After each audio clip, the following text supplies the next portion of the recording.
សួស្តីមនុស្សលោកទាំងអស់គ្នាជួបជាមួយខ្ញុំទៀតហើយអញ្ចឹងនៅថ្ងៃនេះគឺខ្ញុំនាំយករឿងបែបកំ pl ែងដែលគេហៅថាផ្សងព្រេងផងកំ pl ែងផងហើយអាចកំបាំងខ្លាំងមែនទែនតែម្ដងដែលរឿងនេះមានចំណងជើងថា Scooby Doo បាទអញ្ចឹងអ្នកទាំងអស់គ្នាធ្លាប់មើលរឿង Scooby Doo បែបតុក្កតាប្រហែលជាធ្លាប់ដឹងហើយថារឿងនេះវាល្អមើលកម្រិតណាចុះបើសិនជាគេលេងជាមនុស្សបែបនេះវិញតើវានឹងល្អមើលកម្រិតណាទៀតតើដូច្នេះបើចង់ដឹងថាវាល្អមើលនិងអាចកំបាំងយ៉ាងណានោះសូមតាមដានជាមួយខ្ញុំទាំងអស់គ្នា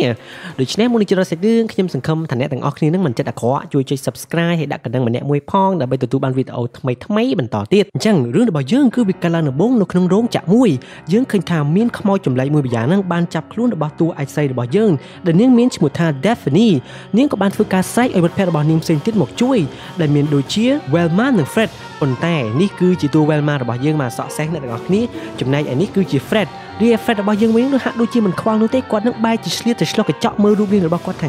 អញសង្ហាមែនតើបាទពិតជាយ៉ាប់មែនទែនក្នុងស្ថានភាពបែបនេះទៅហើយនៅឆ្លៀតឆ្លុះកញ្ចក់បានទៀតឥឡូវនេះយើងឃើញថា Velma នឹងបានសាយប្រាប់ Fred ថា Fredអនុវត្តតាមគម្រោងរបស់ខ្ញុំអញ្ចឹងបានន័យថាតួ Velma របស់យើងនាងមានតួនាទីក្នុងការជាអ្នកបង្កើតគម្រោងឡើងអញ្ចឹងរាល់គម្រោងដែលបានកើតឡើងទាំងអស់នេះគឺជា Velma របស់យើងជាអ្នករៀបចំឥឡូវនេះយើងឃើញថាខ្មោចនេះបានរត់ចិន្តាមកដល់កន្លែងមួយជាធុងហើយនៅក្នុងធុងហ្នឹងមានដូចជា Shaggy ជាមួយនឹង Scooby Doo ហើយ Scooby Doo ហ្នឹងគឺជាឆ្កែអ្នកទាំងអស់គ្នាបន្ទាប់មកខ្មោចហ្នឹងក៏បានធ្វើការដុតភ្លើងទៅកាន់អាធុងហ្នឹងធ្វើឲ្យពួកគេទាំងពីរហ្នឹងនាំគ្នាភ្ញាក់ឲ្យហក់ចេញមកខាងក្រៅរួចហើយពេលដែលពួកគេទាំងពីរនាក់បានឃើញខ្មោចពួកគេទាំងពីរនាក់ហ្នឹងមានការភ័យខ្លាចមែនទែនតែម្ដងជាពិសេស Scooby Doo របស់យើងភ្លាមនោះ Velma នេះក៏បានចុចកន្លឹះយន្តហើយធ្វើឲ្យទឹកខ្លាញ់នោះហូរមកប៉ុន្តែសំណាងអាក្រក់អ្វីទឹកខ្លាញ់វាបែរជាធ្លាក់នៅទីនោះទៅវិញធ្វើឲ្យ Shaggy របស់យើងនឹងគាត់មិនអាចរត់ទៅណារួចនោះទេព្រោះអីជើងរបស់គាត់រអិលពេកភ្លាមនោះនាងក៏បានស្រែកឲ្យ Fred នឹងធ្វើការបាញ់ទឹកឬមួយក៏បាញ់ភ្លើងអីចឹងទៅយកដឹងនោះទេប៉ុន្តែវាសំណាងអាក្រក់ទៀតហើយ Shaggy នឹងបានរត់ទៅបុក Fred របស់យើងធ្វើឲ្យ Fred របស់យើងដួលទៅឡាត់តាត់តងពេញនឹងទាំងអស់តែម្ដងរួចហើយ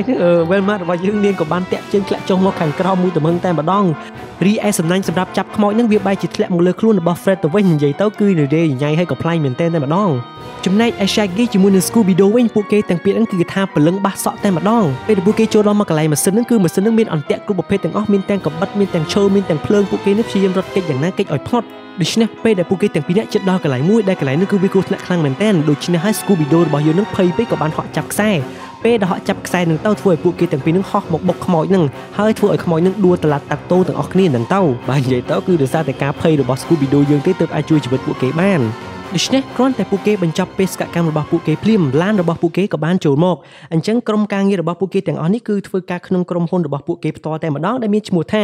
Mystery Inc គ្រាន់តែចុះពីលើឡានភ្លាមហ្នឹងមនុស្សផ្សេងជាពិសេសក្មេងៗស្រីស្អាតៗហ្នឹងបាននាំគ្នាមកសុំសញ្ញេរបស់ Fred និយាយទៅ Fred របស់យើងគឺជាតួល្បីនៅក្នុងរឿងហ្នឹងតែម្ដងប៉ុន្តែបន្ទាប់ពីមានការសម្ភាសទៅលើ Fred ថាសួរថាហេតុអ្វីបានជា Fred ហ្នឹងជោគជ័យក្នុងការងារបែបនេះ Fred ក៏បាននិយាយថាយមគាត់យកមុខតែម្ដងគាត់ថាគាត់ហ្នឹងគឺធ្វើការលក្ខណៈ teamwork ហើយគាត់ហ្នឹងតែងតែមានគម្រោងសម្រាប់ក្រុមរបស់គាត់ជានិច្ចបាទតាមពិតគម្រោងទាំងអស់ហ្នឹងគឺជាស្នាដៃរបស់ Velma របស់យើងទេហើយមើលទៅនាងហាក់ដូចជាអន់ចិត្តខ្លាំងណាស់ពេលដែល Fred ធ្វើរឿងហ្នឹងដដែលបែបនេះបន្ទាប់ពីនោះ Fred ក៏បានមកប្រាប់អ្នកទាំងអស់គ្នាថាតាមពិតទៅម្នាក់នេះគឺមិនមែនជាខ្មោចទេគាត់ហ្នឹងគឺជាមនុស្សសោះប៉ុន្តែមូលហេតុដែលគាត់ហោះបានហ្នឹងនិយាយទៅ Fred របស់យើងអាចនិយាយបានទេភ្លាមនោះ Velma នាងក៏បានចេញមកនិយាយថាបុរសនេះអាចហោះហើរបានដោយសារតែគាត់ប្រើបច្ចេកវិទ្យាសាស្ត្រម្យ៉ាងដែលធ្វើឲ្យខ្លួនរបស់គាត់នឹងស្រាលវាជាប្រភេទឧស្ម័នដែលនឹងធ្វើឲ្យទម្ងន់របស់យើងនឹងស្រាលដូច្នេះយើងអាចនឹងធ្វើការហោះហើរបានយ៉ាងងាយស្រួលនិយាយរួមទៅ Velma របស់យើងនាងមានទេពកោសល្យខាងវិទ្យាសាស្ត្រនិងការបង្កើត plan នៅក្នុងក្រុមនេះដូច្នេះបន្ទាប់ពីចប់បេសកកម្មរបស់ពួកគេពេលដែលដើរចេញមកខាងក្រៅនោះ Velma នាងក៏បានសម្ដែងអារម្មណ៍ថានាងមានការអន់ចិត្តមែនទែនដែល Fred នឹងតែងតែយកមុខមាត់អត់ព្រមនិយាយថាការងារក្រុមនេះគឺកើតឡើងដោយអ្នកណានោះទេបន្ទាប់មក Fred ក៏បាននិយាយទៅវិញថាវាមិនអីទេរឿងធម្មតានោះទេរួចហើយ Fred ក៏បាននិយាយឲ្យ Daphne ថាអញ្ជើញ Daphne ហ្នឹងណាតែងតែធ្វើឲ្យខ្មោចអីយីរួមឲ្យតែបេសកកម្មអ្វីក៏ដោយនាងទៅតែបានគេចាប់ខ្លួនជានិច្ចបាទសម្ដីមើលងាយមួយនេះបានធ្វើឲ្យ Daphne របស់យើងនាងមានការអន់ចិត្តមែនទែនរួចហើយពួកគេទាំង3នាក់ក៏បានធ្វើការឆ្លោះគ្នាចុះឆ្លោះគ្នាឡើងហ្នឹង Velma របស់យើងនាងក៏បានសម្រេចចិត្តថាឥឡូវនេះខ្ញុំសម្រេចចិត្តថាខ្ញុំនឹងចាកចេញពីក្រុមនេះហើយបន្ទាប់មកពួកគេទាំងពីរនាក់ផ្សេងទៀតដែលមានដូចជា Fred ជាមួយនឹង Daphne ក៏បាននិយាយថាខ្ញុំក៏មិនចង់នៅដែរដូច្នេះយើងគួរតែបែកក្រុមគ្នាទៅតែម្ដងទៅអញ្ចឹងចំណែកឯ Shaggy ជាមួយនឹង Scooby Doo វិញពួកគេទាំងពីរហ្នឹងហាក់ដូចជាមានអារម្មណ៍ថាហេតុអ្វីក៏ពួកយើងនឹងបែកគ្នាតាមពិតទៅយើងធ្វើការងារជាក្រុមនេះយើងមានតួនាទីផ្សេងគ្នាធ្វើតែម្នាក់គឺមិនជោគជ័យនោះឡើយហេតុអ្វីក៏អ្នកទាំងអស់គ្នាគិតបែបនេះប៉ុន្តែទោះជា Shaggy របស់យើងព្យាយាមនិយាយបែបណាក៏ដោយក៏ពួកគេទាំង3នាក់មិនស្ដាប់ដែររួចហើយក្រុមរបស់ពួកគេទាំងអស់គ្នានោះក៏ត្រូវបានបែកបាក់គ្នាលើកលែងតែ Scooby-Doo ជាមួយនឹង Shaggy ទេដែលនៅធ្វើការជាមួយគ្នាអញ្ចឹងបានន័យថា Shaggy របស់យើងនៅជាមួយនឹងឆ្កែរបស់ខ្លួនបន្តការងារនេះបន្តទៀតអញ្ចឹងខ្ញុំចង់បញ្ជាក់អ្នកទាំងអស់គ្នាថាការងាររបស់ពួកគេនេះគឺជាការងារតាមដោះស្រាយបញ្ហាផ្សេងៗតាក់ទងរឿងអាថ៌កំបាំងជាពិសេសមានខ្មោចឬមួយក៏អីហ្នឹងបន្ទាប់ពីចប់រឿងនោះរួចអស់រយៈពេល2ឆ្នាំបន្ទាប់មកយើងឃើញថា Shaggy នឹងបានរស់នៅជាមួយនឹង Scooby-Doo ហើយនៅថ្ងៃមួយស្រាប់តែមានបុរសម្នាក់បានមកអញ្ជើញ Shaggy ជាមួយនឹង Scooby-Doo នឹងឲ្យដោះស្រាយបញ្ហាដ៏អាថ៌កំបាំងមួយនៅលើកោះដែលមានឈ្មោះថា Spooky Island ដំបូងពួកគេទាំងពីរនាក់ហាក់ដូចជាមិនចង់ធ្វើនោះទេដោយសារតែគ្នារបស់ខ្លួននឹងបានបែកបាក់គ្នាអស់ទៅហើយបន្ទាប់មកដោយលឺសូថាគេនឹងបានផ្ដល់ចំណីអាហារដ៏ច្រើនដល់ពួកគេនោះទើបពួកគេទាំងពីរនាក់នោះស្ម័គ្រចិត្តហើយអ្នកដែលអញ្ជើញពួកគេនោះមានឈ្មោះថា Emile គឺជាម្ចាស់គ្រប់គ្រងនៅលើកោះនោះតែម្ដងឥឡូវនេះថ្ងៃដែលពួកគេត្រូវឡើងទៅលើយន្តហោះនោះពួកគេទាំងអស់គ្នាក៏បានជួបប្រទះគ្នាដូច្នេះបានន័យថាម្ចាស់លើកោះនោះបានអញ្ជើញគ្នារបស់ពួកគេទាំង5នាក់នេះឲ្យចូលរួមសហការគ្នាក្នុងការធ្វើបេសកកម្មនេះតែម្ដងប៉ុន្តែបើយើងគិតមើលទៅវាហាក់ដូចជាមានអាថ៌កំបាំងខ្លាំងមែនទែនហេតុអ្វីក៏អ្នកនៅលើកោះនោះបានន័យថាម្ចាស់កោះនោះដឹងថាពួកគេទាំង5នាក់បែកបាក់គ្នាតែអាចនៅតែអញ្ជើញ5នាក់នោះឲ្យមកចូលរួមបេសកកម្មនេះរួមគ្នាបានឥឡូវនេះពួកគេទាំងអស់គ្នានឹងបានជួបគ្នាវិញហើយប៉ុន្តែពួកគេនៅតែមិនពេញចិត្តនឹងគ្នានៅតែខឹងនឹងគ្នាអាអន់ចិត្តនឹងគ្នាដដែល Velma របស់យើងឥឡូវនេះនាងមានតួនាទីធ្វើជាអ្នកវិទ្យាសាស្ត្រនៅ NASA រីឯ Fred របស់យើងវិញក្លាយជាអ្នកសរសេរសៀវភៅដ៏ល្បីម្នាក់ចំណែកឯ Tiffany របស់យើងវិញនាងក៏បាននិយាយថាមួយរយៈពេល2ឆ្នាំនេះគឺខ្ញុំបានហាត់ក្បាច់គុណសម្រាប់ការពារខ្លួនឯងដើម្បីកុំឲ្យអ្នកទាំងអស់គ្នានឹងអាសានិយាយថាខ្ញុំនឹងតែងតែគេចាប់ខ្លួនក្រោយពីនោះ Shaggy របស់យើងក៏បានបង្ហាញខ្លួនរីឯ Scooby-Doo វិញក៏បានតែងខ្លួនដូចជាមនុស្សស្រីប៉ុន្តែខ្ញុំមើលទៅមិនដឹងជាមនុស្សស្រីឬមួយក៏មនុស្សចម្លែកទេយល់អ្នកនៅក្នុងពលានយន្តហោះហ្នឹង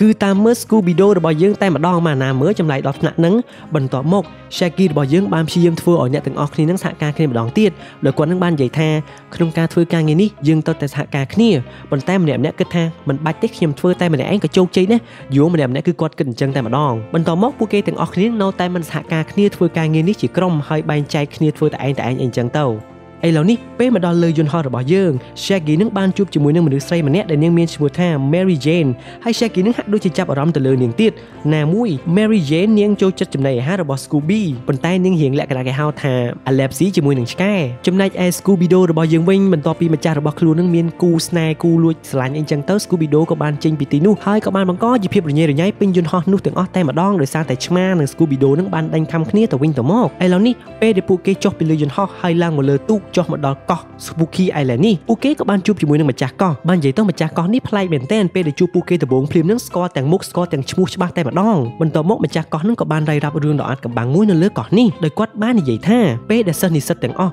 ធ្វើការកំសាន្តនៅលើកោះនេះថ្ងៃដំបូងគឺមិនអីនោះទេពេលដែលពួកគេត្រឡប់ទៅវិញយើងសង្កេតមើលទៅម្នាក់នឹងគឺមានចរិតប្លែកតែម្ដងគឺពួកគេនឹងប្រែក្លាយទៅជាមនុស្សដែលរឹងថ្មឹងមើលទៅដូចជាលក្ខណៈបាត់ការចងចាំមិនតែប៉ុណ្ណោះសកម្មភាពរបស់ពួកគេនឹងហាក់ដូចជាសាហាវខ្លាំងណាស់ពួកគេធ្វើការវាយទៅលើគ្នាទៅវិញទៅមកដោយមិនគិតអ្វីនោះទេចំណែកឯក្រុមស៊ើបអង្កេតទាំងអស់នេះវិញបន្ទាប់ពីឃើញសកម្មភាពនិងឮសូរសម្ដីបែបនេះរួចពួកគេមានការឆ្ងល់មែនទែនតែហេតុអ្វីបានជាពួកគេនោះប្រែសកម្មភាពប្លែកៗបែបនេះដូច្នេះនៅយប់មួយ Velma របស់យើងនាងក៏បានធ្វើការស៊ើបអង្កេតនៅកន្លែងធ្វើពិធីមួយយ៉ាងអាថ៌កំបាំងអញ្ចឹងកន្លែងនេះយើងមើលទៅដំបូងវាហាក់ដូចជាកន្លែងមនុស្សជុំគ្នាធម្មតានោះទេប៉ុន្តែមានមេកុលសម្ព័ន្ធម្នាក់ដែលគាត់នឹងមានឈ្មោះថា Engo គាត់នឹងកំពុងតែប្រពៃពិធីដ៏ចម្លែកម្យ៉ាងហើយគាត់នឹងបានធ្វើការនិយាយតាក់ទងនឹងកោះនេះដោយគាត់បាននិយាយថាកាលពីដំបូងឡើយនេះកោះនេះគ្រប់គ្រងដោយក្រុមកុលសម្ព័ន្ធដ៏មានវេទមន្តនិងឥទ្ធិពលខ្លាំងមែនទែនតែម្ដងប៉ុន្តែបន្ទាប់ពីវាត្រូវបានគេសាងសង់សួនកំសាន្តនៅទីនេះមកពួកយើងនឹងក៏ចាប់ផ្ដើមមានការចងគំនុំចំពោះអ្នកដែលសាងសង់នេះតែម្ដងដូច្នេះ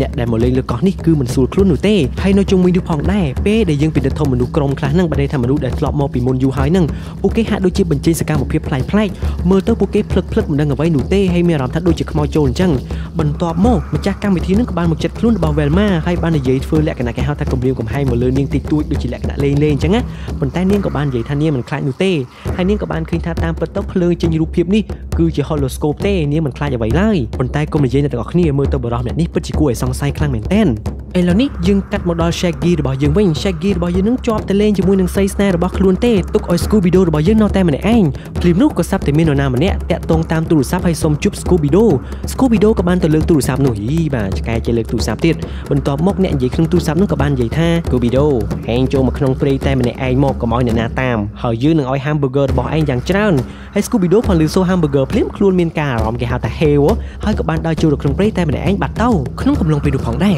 Tiffany នាងក៏បានដើរមកស៊ើបអង្កេតតាក់ទងនឹងរឿងនោះផងដែរហើយនាងក៏បានជួបជាមួយនឹង Cruiser ដល់ចម្លែកមួយ Cruiser នឹងក៏បានធ្វើការណែនាំនាងថានៅទីនេះមិនសុវត្ថិភាពនោះទេជាពិសេសប្រាសាទចាស់នោះវាគឺជាកន្លែងដ៏គ្រោះថ្នាក់បំផុតនាងមិនត្រូវទៅទីនោះនោះឡើយរីឯ Tiffany វិញគ្រាន់តែគេប្រាប់អញ្ចឹងធម្មតាអ្នកស៊ើបអង្កេតអ្នកទាំងអស់គ្នាបើសិនជាមាននរណាហាមយើងកន្លែងហ្នឹងថាវាមិនល្អឬមួយក៏មិនមានសុវត្ថិភាពវាជារឿងទូទៅទៅហើយដែលអ្នកស៊ើបអង្កេតហ្នឹងត្រូវទៅកន្លែងនោះគ្រាន់តែនិយាយចប់ភ្លាមនាងក៏បានធ្វើដំណើរទៅទីនោះផ្លែតចំណែកឯ Scooby Doo របស់យើងវិញបានដើរចូលក្នុងព្រៃតែម្នាក់ឯងរួចក៏បានឃើញសញ្ញាណែនាំផ្សេងៗ Scooby Doo ក៏បានដើរតាមនោះហើយក៏មានអ្វីមួយដើរតាមពីក្រោយ Scooby Doo ដូចគ្នាប្រហែលជាអូយពិតជាគួរឲ្យខ្លាចមែនបន្ទាប់មកពេលដែល Scooby Doo ដើរដល់កន្លែង hamburger នោះសត្វចំណែកនោះក៏បានធ្វើការវាយប្រហារមកលើ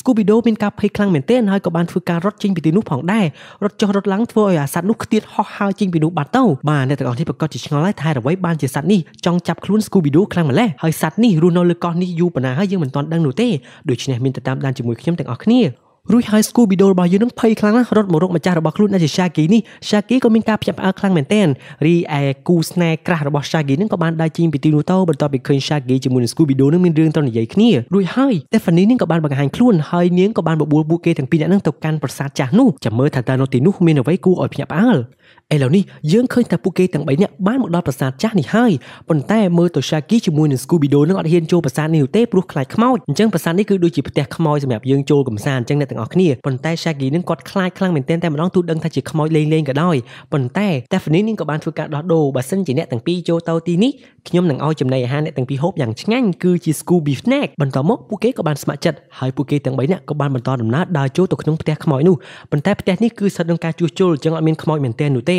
ក្នុងកំឡុងពេលដែលពួកគេដើរចូលមកហ្នឹងពួកគេមានការភ័យខ្លាចមែនទែនពីព្រោះការរៀបចំនៅក្នុងផ្ទះនេះគឺពិតជាគួរឲ្យខ្លាចខ្លាំងណាស់ប៉ុន្តែពេលនោះស្រាប់តែមានអ្នកបើកទ្វារធ្វើឲ្យពួកគេមានការភ័យខ្លាចមែនទែនហើយនោះគឺជា Fred សោះហើយមួយសន្ទុះក្រោយមកក៏មានខ្មោចខ្មៅធំមួយនឹងបានមកធ្វើការយាយីដល់ Stephanie របស់យើងហើយម្នាក់នោះគឺជា Velma បាទ Velma នោះគឺគាត់មកដល់តាំងមុនគេព្រោះគាត់នឹងតាមស៊ើបអង្កេតដូចគ្នាបន្ទាប់ពីនោះពួកគេទាំងអស់គ្នានឹងក៏បានចែកផ្លូវគ្នាក្នុងការតាមឆែកឆេរមើលថាមានអ្វីគួរឲ្យសង្ស័យខ្លះក្នុងកំឡុងពេលនោះផងដែរយើងក៏សាប់ឃើញរូបចម្លាក់មួយមាននរណាម្នាក់នឹងអើតមើលចេញពីខាងភ្នែករូបចម្លាក់នោះហើយម្នាក់នោះគឺជាបុរសទឿប៉ុន្តែយើងមិនដឹងថាបុរសនេះមានតួនាទីអ្វីទេហើយបុរសនោះបន្ទាប់ពីឃើញពួកនឹងចូលមកកន្លែងហ្នឹងអញ្ចឹងទៅខ្លួនក៏បានបើកកលឹះយន្តពេលដែលបើកកលឹះយន្តភ្លាមក៏សាប់តែមានកលឹះយន្តផ្សេងទៀតនឹងបាននាំគ្នាធ្វើការវាយប្រហារមកលើពួកគេទាំង3ក្រុមShaggy ជាមួយនឹង Scooby Doo របស់យើងវិញត្រូវបានលក្ខណៈថាម្ហូបនៅលើតុនឹងមានចលនាហើយធ្វើការចាប់ស៊ីពួកគេនៅលើជញ្ជាំងតែម្ដងរីឯ Stephanie វិញនាងត្រូវបានរត់ភ្លើងនឹងអូសនាងមួយចម្ងាយណាចម្ងាយណីនាងមានការភ័យខ្លាចមែនទែនចំណែកឯ Velma ជាមួយនឹង Fred វិញពួកគេនឹងធ្លាក់ចូលកលឹះយន្តមួយផ្សេងទៀតដែលមានលក្ខណៈកំបិតធំធ្លាក់មករកពួកគេតែម្ដងពួកគេទាំងពីរនាក់ក៏បានព្យាយាមយ៉ាងអស់ពីសមត្ថភាពរីឯ Fred វាត្រូវកំបិតនឹងកាប់ប៉ុន្តែត្រូវបាន Velma របស់យើងនាងបានបោះសិភៅមួយជួយការពារហើយធ្វើឲ្យ Fred របស់យើងធ្លាក់ចូលទៅក្នុងបន្ទប់សម្ងាត់មួយបន្ទប់នោះគឺជាបន្ទប់ដែលបុរសទឿនឹងបានបើកកលឹះយន្តនោះឯងបន្ទាប់មក Fred របស់យើងក៏បញ្ញាប់បិទអាវកលឹះយន្តនោះចោលទើបពួកគេទាំងអស់គ្នានឹងមានសុវត្ថិភាពវិញប៉ុន្តែបុរសទឿម្នាក់នឹងក៏បានលួចចេញពីទីនោះដើម្បីយកដំណឹងនេះទៅប្រាប់គ្នាហើយមើលទៅបន្ទាប់មក Fred ជាមួយនឹង Velma ពួកគេទាំងពីរនាក់ក៏បានចូលមកកន្លែងមួយជាលក្ខណៈដូចជាកន្លែងបរិញ្ញាក្មេងៗបរិញ្ញាយើងឲ្យប្រើសិលធម៌ឬមួយបរិញ្ញាអីអញ្ចឹងណាហើយនៅទីនោះផងដែរ Velma នាងក៏បាននិយាយថាកន្លែងនេះអាចជាកន្លែងសម្រាប់បំបត្តិការចងចាំរបស់មនុស្សហើយបង្រៀនគេសារឡើងវិញយើងឆ្ងល់ណាស់ថាតើមាននរណាម្នាក់នៅពីក្រោយរឿងនេះបន្ទាប់មក Fred ក៏បាននិយាយថាប្រហែលជា Emma ហើយ Emma នឹងគឺជាម្ចាស់ Spooky Island នេះឯងបន្ទាប់មកនាងក៏ថាដូចមិនមែនទេអីបើសិនជាគាត់មានហេតុអ្វីគាត់ត្រូវអញ្ជើញយើងមកលើកោះនេះបាទវាកាន់តែក្តៅកគុកហើយយើងចង់ដឹងតើអ្នកណានៅពីក្រោយរឿងនេះចំណែកឯ Stephanie របស់យើងវិញនាងក៏បានចូលមកកន្លែងសម្ងាត់មួយហើយកន្លែងហ្នឹងវាប្រៀបដូចជាលក្ខណៈ Egypt អញ្ចឹងរួចហើយនាងក៏បានដោះយកវត្ថុមួយនឹងរៀងចម្លែកខ្លាំងមែនទែនដូចជាត្រីកោណពេលដែលដោះចេញភ្លាមនោះស្រាប់តែកន្លែងហ្នឹងបិទទ្វារក្រាក់នាងក៏បានរត់ចេញពីនោះយ៉ាងលឿនតែម្ដងបន្ទាប់មកនេះមានការឆ្ងល់មែនទែនថាតើវត្ថុនេះគឺជាអ្វីបន្ទាប់មកបុរសទឿម្នាក់នឹងបានចុចប៊ូតុងសុវត្ថិភាពបណ្ដាឲ្យមានភ្លើងនិងសម្លេងរោពីនោះទាំងអស់តែម្ដងបន្ទាប់មកគ្នាដល់អាចកំបាំងផ្សេងទៀតនឹងក៏បានចូលមកក្នុងដើម្បីឆែកឆេរមើលពួកគេនឹងហាក់ដូចជាក្រុមរបស់ពួកចិត្តអាក្រក់អញ្ចឹងបន្ទាប់មកក្រុមស៊ើបអង្កេតរបស់យើងមិនដឹងធ្វើយ៉ាងម៉េចនោះទេព្រោះពួកគេនឹងបានមកដល់សងខាងទៅហើយបន្ទាប់មកពួកគេក៏បាននាំព្រាបបន្លំធ្វើជារូបចម្លាក់ហើយឈរបន្លំខ្លួនមួយសន្ទុះក្រោយមកក្រុមពួកចិត្តអាក្រក់ក៏បានដើរចេញពីទីនោះទៅរីឯ Shaggy របស់យើងវិញគាត់ឆ្លៀតផោមួយទៀតបាទពាក់អាវដៃចឹងទៅហើយហ្នឹងណាបន្ទាប់ពីនោះពួកគេក៏បានចេញមុខខាងក្រៅហើយបានមកអង្គុយផឹកស្រានៅកន្លែងហាងមួយហ្នឹងបន្ទាប់មកប្រអប់ត្រីកោណហ្នឹង Stephanie នាងបានទុកឲ្យ Velma ព្រោះVelma នាងមានជំនាញក្នុងការប្រើប្រាស់និងការអានភាសាបុរាណអីចឹងទៅ ពេលដែលពួកគេចូលមកដល់ក្នុងហាងនោះពួកគេទាំងអស់គ្នាក៏បាននិយាយប្រាប់ម្ចាស់កោះនេះថាយើងមានមនុស្ស3នាក់ដែលយើងនឹងគួរឲ្យសង្ស័យទី1អពៈមេកុលសម្ព័ន្ធនោះទី2បរិសុទ្ធដែលចេះប្រើសិលវេទមន្តនៅខាងក្រៅនោះហើយទី3គឺជាលោកផ្ទាល់តែម្ដងដែលជាម្ចាស់កោះនេះបន្ទាប់មកគាត់ក៏បានឆ្ងល់ថាមិនក៏សង្ស័យមកលើខ្ញុំវិញទាំងដែលខ្ញុំជាម្ចាស់កោះនេះបាទប៉ុន្តែយើងមិនដឹងយ៉ាងម៉េចយ៉ាងម៉ានោះទេយើងមានតែតាមទីទាំងអស់គ្នាថាតើម្នាក់ណាគឺជាជនសង្ស័យឥឡូវនេះយើងឃើញថា Velma នឹងកំពុងតែពិនិត្យមើលអារូបត្រីកោណនឹងហើយអារូបត្រីកោណនឹងវាមានឈ្មោះថា Demon Riders បាទបើវាគិតទៅវាអាចលក្ខណៈជារបស់បុរាណមួយដែលវាមានតួនាទីក្នុងការផ្លាស់ប្ដូរព្រលឹងនេះបើតាមសម្ដីរបស់នាងបន្ទាប់មកពេលដែលនាងច្រឡំផឹកស្រាបន្តិចហើយអង្គុយលេងជាមួយមនុស្សប្រុសម្នាក់ហ្នឹងនាងក៏បាននឹកឃើញដល់ការងាររបស់នាងកាលពីអតីតកាលពីពេលហ្នឹងនាងពិតជាមានការសប្បាយចិត្តរីករាយខ្លាំងមែនទែនតែម្ដងប៉ុន្តែតាមពិតនាងមិនមែនមានតែ5នាក់នោះទេគ្នារបស់នាងនោះគឺមានម្នាក់ទៀតដែលជាឆ្កែដូចគ្នានឹងមានឈ្មោះថា Scrabido តែ Scrabido នឹងហាក់ដូចជារញ៉េរញ៉ៃជាងគេបំផុតនៅក្នុងក្រុមនេះដូច្នេះហើយពួកគេទាំងអស់គ្នានឹងក៏បានសម្រេចចិត្តដកគាត់ម្នាក់នឹងចេញដោយសារតែគាត់នឹងលក្ខណៈមើលងាយដល់ដទៃផ្សេងទៀតនៅក្នុងក្រុមនឹងខ្លាំងពេកបន្ទាប់ពីនោះមួយសន្ទុះក្រោយមកនៅក្នុងកន្លែង hotel នឹងក៏ស្រាប់តែមានសត្វចម្លែកមួយបានធ្វើការវាយប្រហារមកលើភ្ញៀវទេសចរជាពិសេសនឹងមនុស្សផ្សេងទៀតដែលធ្វើពួកគេមានការភ័យខ្លាចជាខ្លាំង Fred ក៏ត្រូវបានចាប់ខ្លួនចំណែក Velma របស់យើងវិញនាងព្យាយាមរត់បះដៃបះជើងអស់ហើយដើម្បីគេចពីខ្មោចនេះហើយមិនដឹងជាខ្មោចឬមួយក៏ជាសត្វចម្លែកនោះទេប៉ុន្តែស្អុយមាត់ខ្លាំងមែនទែនតែម្ដងរួចហើយសត្វបិសាចចម្លែកនោះក៏បានធ្វើការចាប់ខ្លួនរបស់ Velma បន្តទៀតដូច្នេះជាចុងក្រោយនៅមាន4នាក់ទៀតបាទគ្នាគេនឹងមានដូចជា Stephanie Shaggy Scooby-Doo ជាមួយនឹងសង្សារលក្ខណៈគេហៅថាក្រាស់របស់ Shaggy នោះឯងពួកគេទាំងប្រមាណអ្នកនឹងក៏បាននាំគ្នារត់ហើយសត្វបិសាចនឹងដេញពួកគេអត់ទាន់នោះទេពេលដែលហក់ចុះមកតាមពួកគេនឹងក៏បានសន្លប់បាត់ទៅបន្តមកពួកគេទាំងអស់គ្នាមានការភ័យខ្លាចមែនទែនពីព្រោះគ្រប់មនុស្សទាំងអស់នៅលើកោះនេះត្រូវបានចាប់ខ្លួនអស់ហើយរីឯ hotel ទាំងមូលនឹងក៏មានភាពរញ៉េរញ៉ៃផងដែរពួកគេទាំងអស់គ្នាក៏បានតាក់ទងសុំជំនួយហើយអ្នកដែលផ្ដល់ជំនួយនោះផងដែរក៏ជាលក្ខណៈគេហៅថាមើលទៅដូចជាសង្ស័យខ្លាំងណាស់ដូចជាភ្លឹកដូចជាបិសាចយ៉ាងមិនដឹងទេឥឡូវនេះពួកគេក៏បានដេកនៅលើវាលខ្សាច់ពេលភ្ញាក់ឡើងព្រឹកឡើងនឹងក៏បានប្រទះឃើញថាមនុស្សទាំងអស់ដែលជាភ្ញៀវទេសចរបានចេញមកដើរលេងធម្មតាហើយប៉ុន្តែមើលទៅពួកគេហាក់ដូចជាប្លែកយ៉ាងមិនដឹងទេចំណែកឯ hotel ដែលពួកគេបានឃើញតែខ្ទេចយកមិញនោះក៏ត្រូវបានជួសជុលហើយដូចគ្នាបន្តមកពួកគេទាំងអស់គ្នាក៏បានបែកចែកផ្លូវគ្នាដើម្បីស្វែងរកមិត្តភក្តិរបស់ខ្លួនហើយក៏បានដឹងថាឥឡូវនេះ Fred គឺត្រូវបានបិសាចនោះចូលខ្លួនទៅហើយ Fred ក៏បានដេញចាប់ខ្លួន Shaggy ជាមួយនឹង Scooby-Doo ប៉ុន្តែពួកគេនឹងគឺមានគោលដៅមួយគឺពួកគេចង់បានតែឆ្កែប៉ុណ្ណោះដែលជា Scooby-Doo នេះឯងបន្តមក Shaggy និង Scooby-Doo នឹងបាននាំគ្នារត់ចូលទៅក្នុងផ្ទះមួយបន្តមកដោយសារតែមានគេដេញខ្លាំងពេកនឹងពួកគេទាំងពីរនឹងក៏បានជិះម៉ូតូហោះពេលដែលជិះចេញមកនឹងក៏បានជួបជាមួយនឹង Mary ហើយ Mary នោះពេលដែលជិះបានឆ្កែបន្តិច Scooby-Doo របស់យើងបានឃើញថានាងក៏ជាបិសាចប្រែកាយដូចគ្នាបន្តមកពេលដែលចុះចតនៅកន្លែងមួយនឹង Scooby-Doo បានព្យាយាមប្រាប់ថាម្នាក់ស្រីនឹងជាបិសាចប៉ុន្តែ Shaggy របស់យើងអត់ព្រមស្ដាប់នោះទេជាចុងក្រោយ Scooby-Doo នឹងដើរចុះដើរឡើងភ្លេចមើលនឹងក៏បានធ្លាក់ចូលទៅក្នុងរណ្ដៅមួយដូច្នេះហើយ Shaggy របស់យើងក៏បានចុះទៅជួយ Scooby-Doo ពេលដែលចុះចូលទៅក្នុងនោះស្រាប់តែ Shaggy របស់យើងបានឃើញប្រទះអ្វីមួយយ៉ាងដូចជាលក្ខណៈចានដែកមួយយ៉ាងធំតែម្ដងហើយនៅក្នុងនោះគឺមានក្បាលជាច្រើនប្រៀបដូចជាព្រលឹងអញ្ចឹងហើយខ្លួននឹងក៏បានចាប់ក្បាលមួយប៉ះចំ Velma រួចហើយ Velma ក៏បានប្រាប់ថាឥឡូវនេះប្រឡែងខ្ញុំមកខ្ញុំទៅរករាងកាយរបស់ខ្ញុំបន្ទាប់មក Shaggy ក៏បានប្រឡែង Velma ពេលដែលប្រឡែងទៅ Velma ក៏បានហោះទៅរករូបរាងកាយរបស់នាងបន្ទាប់មកពេលដែលនាងចូលទៅក្នុងរាងកាយរបស់នាងរួចក៏ស្រាប់តែមានបិសាចមួយបានចេញពីរាងកាយរបស់នាងវិញហើយបិសាចនោះគឺជាបិសាចយប់មិញនោះឯងអញ្ចឹងបានន័យថាពួកគេទាំងអស់គ្នានឹងបាននាំគ្នាផ្លាស់ប្ដូរវិញ្ញាណគឺយកវិញ្ញាណមនុស្សធម្មតាយកទៅទុកហើយឲ្យវិញ្ញាណបិសាចនឹងចូលមកក្នុងខ្លួនរបស់មនុស្សដើម្បីការពារខ្លួនបន្តមកពេលដែលវិញ្ញាណនោះចេញមកទៅថ្ងៃបានបន្តិចវាក៏ចាប់ផ្ដើមរលាយហើយស្លាប់បាត់បង់ជីវិតបាត់ទៅបន្តមក Shaggy របស់យើងក៏បានចាប់ក្បាលរបស់ Fred បន្ទាប់មក Daphne បានអញ្ចឹង Daphne ក៏ត្រូវបានពួកបិសាចនឹងចាប់ដូចគ្នាដូច្នេះហើយពេលដែល Shaggy របស់យើងនឹងបានប្រឡែងពួកគេទាំងពីរនាក់ចូលទៅពួកគេទាំងពីរនឹងក៏បានព្យាយាមតាមរកខ្លួនរបស់ខ្លួនរៀងខ្លួនអញ្ចឹងទៅហើយក៏បានជួបប្រទះជាមួយនឹង Velma នាងដឹងថាឥឡូវនេះ Daphne នឹងត្រូវបានបិសាចចូលខ្លួន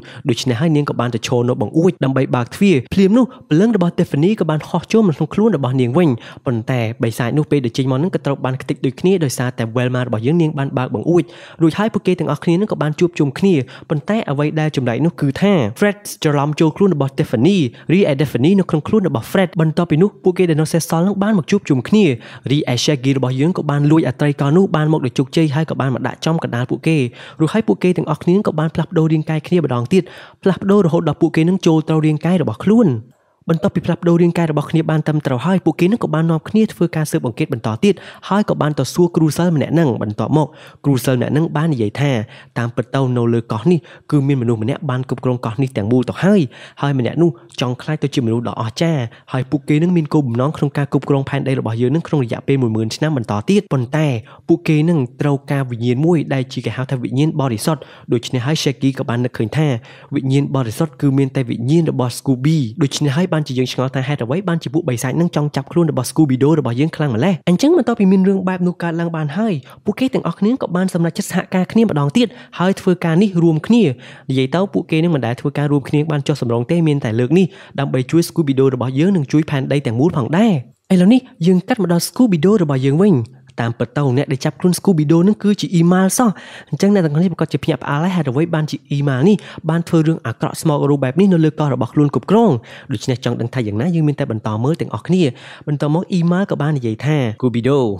ឯងទៅតែធ្វើរឿងមួយដ៏អស្ចារ្យសម្រាប់ពិភពលោកគឺការលះបង់បន្តមក Scooby-Doo របស់យើងពេលឮសូរលះបង់យើងគិតថាលះបង់ដើម្បីជួយគេជួយឯងអញ្ចឹងទៅអត់ដឹងថាកំពុងតែលះបង់សម្រាប់បោះបង់ជីវិតខ្លួនឯងណាអញ្ចឹងចាំមើលថាតើ Scooby-Doo របស់យើងដឹងយ៉ាងម៉េចទេបើសិនជាដឹងថាគេនឹងយកខ្លួនទៅសម្លាប់ឥឡូវនេះយើងកាត់មកដល់ក្រុមរបស់ Velma វិញយើងឃើញថាពួកគេទាំងអស់គ្នាកំពុងតែសហការគ្នាលក្ខណៈរៀបចំធ្វើយ៉ាងណាឲ្យពន្លឺថ្ងៃនឹងចូលមកក្នុងរោងភ្នំនេះដើម្បីធ្វើឲ្យពួកបិសាចទាំងអស់នោះរលាយបាត់ពេលដែលពួកគេនឹងបានជួយមនុស្សគ្រប់គ្នាឲ្យចេញពីទីនេះបានប៉ុន្តែការធ្វើរបស់ពួកគេនេះវាបណ្ដាលឲ្យមានភាពរញ៉េរញ៉ៃពេញនោះទាំងអស់តែម្ដងដោយសារតែការមិនសួរនាំគ្នាបានច្បាស់លាស់រួចហើយក៏បណ្ដាលឲ្យពួកគេធ្លាក់ទ្រង់ទុងតាំងពេញនោះតែម្ដងប៉ុន្តែបន្ទាប់មកពួកគេនឹងក៏បានព្យាយាមធ្វើការបន្លំខ្លួនបន្តទៀតពីព្រោះពិធីនៃការបដូរព្រលឹងចិត្តចាប់ផ្ដើមកើតឡើងហើយឥឡូវនេះយើងឃើញថាមនុស្សនឹងរៀងលក្ខណៈភ្លឹកនឹងបាននាំគ្នាដើរមកជុំគ្នាអស់ហើយបន្ទាប់មក Email របស់យើងនឹងគាត់ក៏បានមកដូចគ្នាបន្ទាប់មក Scooby-Doo នឹងក៏ត្រូវបានគេនឹងលើកសែងយកមកដូចជាអស្ចារ្យខ្លាំងអញ្ចឹងប៉ុន្តែ Shaggy នឹងក៏បាននៅចិត្ត Scooby-Doo ដូចដែរហើយប្រាប់ Scooby-Doo ថាជា Scooby-Doo ភ្ញាក់ខ្លួនឡើងបន្តិចទៀតគេនឹងសម្លាប់ឯងហើយបន្ទាប់មក Scooby-Doo គាត់លឺសូរបែបនោះខ្លួនមានការភ័យខ្លាចមែនទែនតែម្ដងបំណងនឹងថារត់ទៅហើយនឹងស្រាប់តែអាប៉ែនោះបានយកលក្ខណៈគេថាដែកម្យ៉ាងហ្នឹងដែកហ្នឹងក៏បានធ្វើការសូបព្រលឹងរបស់ Scooby-Doo ចេញមកតែម្ដងហើយ Scooby-Doo ក៏បានសម្លាប់បាត់ទៅបន្តមកហ្នឹងអាប៉ែ Email ហ្នឹងក៏បានដាក់អាត្រីកោណនៅចំទ្រូងរបស់គាត់ទៅពេលដែលដាក់ទៅធ្វើឲ្យព្រលឹងទាំងអស់ហ្នឹងសូបចូលទៅក្នុងត្រីកោណនោះរួចហើយ Email ក៏បាននិយាយថាដើម្បីសម្រេចពិធីនេះបានខ្ញុំត្រូវតែយកវិញ្ញាណរបស់ឆ្កែមួយទៀតដាក់ចូលទៅក្នុងខ្លួនរបស់ខ្ញុំទើបខ្ញុំអាចប្រែកាយទៅជាមនុស្សថ្មីដ៏អស្ចារ្យរួចហើយ Scooby-Doo ហើយជាមួយនឹង Shaggy នឹងមានការភ័យខ្លាចមែនទែនប៉ុន្តែ Shaggy របស់យើងមិនលះបង់នោះទេខ្លួនក៏បានព្យាយាមទៅជួយ Scooby-Dooដោយការរត់បុកឲ្យអាប៉ែនឹងដួលអញ្ចឹងទៅបន្ទាប់មកពិធីសូរព្រលឹងនឹងក៏ចាប់ផ្ដើមឈប់រួចហើយ Velma និង Fred ក៏បានទៅពិនិត្យអាប៉ែនឹងពេលដែលពិនិត្យទៅឃើញអាប៉ែនឹងដូចជាពាក់ស្រោមមុខអញ្ចឹងពេលដែលពួកគេបើកមើលតាមពិតអាប៉ែនឹងគឺជាមនុស្សយន្តសោះរួចហើយពួកគេក៏បានចាប់ហែកខ្លួនរបស់មនុស្សយន្តនឹងមើលទៀតហើយក៏បានដឹងថាតាមពិតដែលនៅក្នុងខ្លួនរបស់អាប៉ែនឹងគឺជា Scrappy-Doo សោះរួចហើយ Scrappy-Doo នឹងមានការខឹងមែនទែនចង់សងសឹកពួកគេទាំងអស់គ្នាដែលបានបោះបង់ខ្លួននោះរួចហើយ Scrappy-Doo ក៏បានធ្វើការប្រែកាយទៅជាឆ្កែដ៏ធំមែនទែនតែម្ដងហើយគួរឲ្យខ្លាចមែនទែនហើយបានធ្វើការដេញវាយប្រហារពួកគេពេញរោងភ្នំនោះទាំងអស់តែម្ដងប៉ុន្តែគោលដៅរបស់ពួកគេគឺតាមចាប់ Scooby-Doo យើងចំណែកឯ Daphne វិញ Daphne នាងកំពុងតែធ្វើយ៉ាងណាព្យាយាមឲ្យអាប្រហោងនឹងវាមានពលឺចូលទៅក្នុងនឹងអញ្ចឹងទៅនាងនឹងដាក់ចូលអាលក្ខណៈគេហៅថាប្រភេទ light skull ទាំងអស់នេះដាក់ទៅវានឹងចាំង reflection នៅក្នុងរោងភ្នំនោះហើយបន្តមកនាងក៏បានធ្វើការប្រយុទ្ធគ្នាជាមួយនឹងអាប៉ែកីឡាកាសនឹងវាយចុះវាយឡើងមិនដឹងណាឈ្នះចាញ់នោះទេប៉ុន្តែ Daphne របស់យើងដោយសារតែនាងមានការព្យាយាមឲ្យនាងធ្លាប់បានហាត់សមវាយក្បាច់គុណកាលពីមុនមកអញ្ចឹងធ្វើនាងធ្វើការវាយឈ្នះជាមួយនឹងអាប៉ែនឹងហើយធ្វើឲ្យអាប៉ែមាឌធំនឹងធ្លាក់ចូលទៅក្នុងប្រហោងនោះរួចហើយនាងក៏បានទម្លាក់អាដែកហៅថាវាកញ្ចក់ចាំងចូលទៅក្នុងអញ្ចឹងដើម្បីឲ្យមាន reflection ពេញនឹងអញ្ចឹងទៅរីឯ Shaggy របស់យើងវិញ Shaggy បានធ្វើឲ្យអាប៉ែកំពុងតែបញ្ជាដែកម្យ៉ាងនឹងធ្លាក់ចុះមកឲ្យធ្វើឲ្យអាកំពុបព្រលឹងនឹងទៅព្រលឹងទាំងអស់នោះក៏បានហោះចូលទៅក្នុងរាងកាយរបស់មនុស្សផ្សេងគ្នាវិញដូចដើមហើយបិសាចនឹងក៏ចេញមកដូចគ្នាបន្ទាប់មក Shaggy ក៏បានប្រើដែកនឹងដកយកត្រីកោណចេញពីខ្លួនរបស់ឆ្កែធំនឹងហើយធ្វើឲ្យឆ្កែនោះប្រែកាឡាមកជាឆ្កែតូចវិញហើយពួកគេទាំងអស់គ្នាក៏បានសុវត្ថិភាពចំណែកឯម្ចាស់កោះនោះវិញក៏បានចេញពីរោងភ្នំមកវិញបាទគាត់នឹងត្រូវបានគេឃុំឃាំងនៅក្នុងអាប្រហោងនេះមិនដឹងជាប្រមាណឆ្នាំហើយទេមួយគាត់ប្រឡាក់ពេញខ្លួនទាំងអស់តែម្ដងហើយគាត់ពិតជាសប្បាយចិត្តមែនទែនដែលគាត់នឹងត្រូវបានគេដោះលែងពីព្រោះអីកាលពីពេលហ្នឹងមុននឹងគាត់លែងដឹងខ្លួនហ្នឹងគឺមាននរណាម្នាក់ឲ្យគាត់នឹងផឹកទឹកអ្វីម្យ៉ាងទេពេលដែលគាត់ភ្ញាក់ឡើងគឺគាត់នៅក្នុងរោងហ្នឹងតែម្ដងដូច្នេះបន្ទាប់ពីចប់បេសកកម្មនេះរួចក៏មានការសម្ភាសម្ដងទៀតហើយប៉ុន្តែលើកនេះ Fred របស់យើងគឺអត់ដូចលើកមុននោះទេ Fred បាននិយាយថាគ្រប់គ្នាគឺបំពេញតួនាទីរៀងៗខ្លួនដូចជា Velma នាងជាអ្នកបង្កើតគម្រោង Daphne នាងបានព្យាយាមជួយបង្កើតពន្លឺអីចឹងទៅចំណែកឯខ្ញុំនេះជាអ្នកជួយតាមដានអីផ្សេងនិយាយទៅគឺគាត់លែងលើកយកតែខ្លួនឯងលែងយកមុខតែម្នាក់ឯងឯងគឺលក្ខណៈការងារជាក្រុមវិញតែម្ដងដូច្នេះពួកគេទាំងអស់គ្នានឹងក៏សប្បាយចិត្តហើយក៏បានសហការគ្នាបន្តធ្វើការស៊ើបអង្កេតតាក់ទងនឹងរឿងសម្ងាត់ឬមួយក៏រឿងអាថ៌កំបាំងផ្សេងទៀតបន្តទៀតចំណែកឯឆ្កែរបស់យើងដែលជា Scrappy នេះក៏ត្រូវបាន ចាប់ឃុំខ្លួនជាមួយនឹងគ្នាផ្សេងទៀតដូចគ្នាហើយរឿងរបស់យើងគឺចាប់ត្រឹមតែប៉ុណ្ណេះបាទយ៉ាងម៉េចដែរអ្នកទាំងអស់គ្នា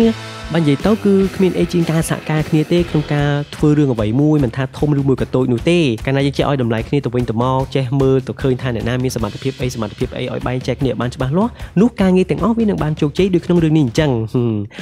អរគុណចំពោះការទស្សនារបស់អ្នកទាំងអស់គ្នាពីដើមដល់ចប់កុំភ្លេចចុច like share និង comment ដើម្បីទទួលបានវីដេអូថ្មីៗបន្តទៀតសូមអរគុណសូមជម្រាបលា